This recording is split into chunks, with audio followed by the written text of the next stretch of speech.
Hi everyone, I am Dr. Madhu Juneja, Director of Obstetrics and IVF Department at Mom Story in Pune. आज हम बात कर लेते हैं कि यूजुअली हम डॉक्टर के पास गए तो हम बोलते हैं कि डॉक्टर वजाइना का फ्रंट एरिया दुख रहा है। इस कंडीशन को हम बोलते हैं पेल्विक गर्डल पेन या सिम्फाइजियो प्यूबिक डिसफंक्शन। यूजुअली 8th या 9th मंथ में पेशेंट को फ्रंट एरिया वजाइनल पोर्शन पे पेन होना शुरू हो जाता है और उसका आंसर है कि ये नॉर्मल है। बट ये क्यों होता है, इसको हम कैसे प्रिवेंट करें, आज थोड़ी इस बारे में खुल के बात कर लेते हैं। वजाइना का फ्रंट एरिया जब हर्ट कर रहा है या pubic symphysis pubic area hurt कर रहा है तो वहाँ पर लगाने के लिए कोई भी टॉपिकल एप्लीकेशन या पेन किलर मच रिलीफ नहीं कर पाएगा।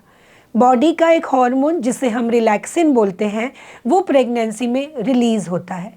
वैसे तो मेरे सारे जॉइंट्स लूज़ हो रहे हैं, लेकिन मेरा पेल्विक गर्डल जहाँ से मेरा बेबी फ्लॉलेसली बाहर आएगा वो ज़्यादा लूजन अप हो जाता है। स्पेशली जब हम एकदम बेड से उठते हैं, हम गेट चल रहे हैं, वॉक करते हुए कहीं पर हमने पोजीशन टर्न कर ली तो हमारे को एकदम ज़ोर से शूटिंग पेन सामने की तरफ आता है। इससे बचने के लिए हमें usually when we get out of our car seat और when we get out of our bed we can keep a plastic bag so that we can slip our both of the legs together और through that. Secondly, जब हम अपने कपड़े पहनते हैं तो हमें बैठकर हमारे कपड़े वेयर करने चाहिए। जो हमारा पेल्विक रीजन है वो यूजुअली डिसबैलेंस होने की वजह से हमें ये फ्रंट एरिया में पेन देता है। अब ये डिसबैलेंस क्यों है? जब हम वॉक करते जा रहे हैं तो हिप का एक पोर्शन पूरे दूसरे बॉडी को सपोर्ट कर रहा है, दूसरा पैर बढ़ाने पे हिप का दूसरा पोर्शन पूरे बॉडी को सपोर्ट कर रहा है। तो बॉडी का वेट तो बढ़ गया है, लेकिन बॉडी की बैलेंसिंग के लिए बॉडी को ओवरवर्क करना पड़ रहा है। Eventually this leads to a pain in front of that area and you may report to your doctor कि डॉक्टर मेरी लेग पेन हो रहा है, front area of vagina pain हो रहा है, बैक एक हो रहा है, या मैं जैसे ही उठती हूँ मुझे चीख निकलती है। फिजियोथेरेपी इसको बहुत इजीली सेटल आउट कर देगी।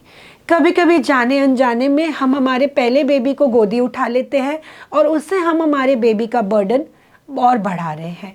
You can actually ask your baby to take a stool, get on top of that, and you can hug your baby or show something which you really want to show your baby by taking in your own lap. Third, but very important, is when you start doing physiotherapy, you can also increase or you can also settle down your pain by doing some swimming exercises. Aqua yoga, aqua walk, यानी कि swimming pool में walk करने से हमारा जो resistant water pressure है वो कम हो जाता है और इससे हमारे प्यूबिक एरिया का पेन कम हो जाता है। जब बॉडी के पेल्विक गर्डल पे वो रेशो बैलेंस में चलेगी तो फ्रंट एरिया का पोर्शन जो पेन हो रहा है वो कम हो जाएगा।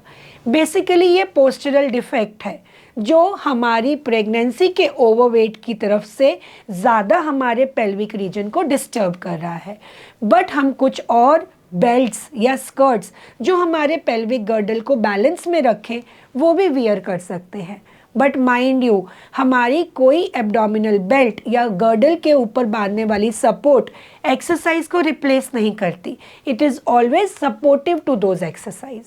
अब कुछ चीज़ न्यूट्रिशन की जो इस समय पर हमारे को और थोड़ी मदद कर सके, जैसे विटामिन डी का इंटेक बढ़ाना, कैल्शियम का इंटेक बढ़ाना, ऐसी चीज़ें जो कभी कभी पेन रिलीफ करे या इन्फ्लामेशन या स्वेलिंग को कम करे, उनको टेम्पररी 3-4 दिन के लिए हम यूज़ कर सकते हैं। सो न्यूट्रिशन को बैलेंस करना, फिजियोथेरेपी से अपने पोस्चर को करेक्ट करना और अपने पेल्विक लिगामेंट्स को जो उस समय पर डिस्टर्ब हैं उनको स्ट्रेंथन करना, ये तीनों चीज़ें हमारे लिए मैंडेटरी हैं ताकि हमारे फ्रंट वजाइनल पोर्शन पे 8-9th मंथ में पेन ना हो। Usually toll girls, hefty built, I can not comment them in the OPD कि आप बहुत मोटे हैं या आप बहुत लंबे हैं इसलिए आपका फ्रंट एरिया दुख रहा है। But I always assure them this is normal and this is well manageable in case you get connected with the physio and do the right exercise always. So please meet me for more information and such good discussions in my OPD at Mom Story Hadapsar in Pune itself.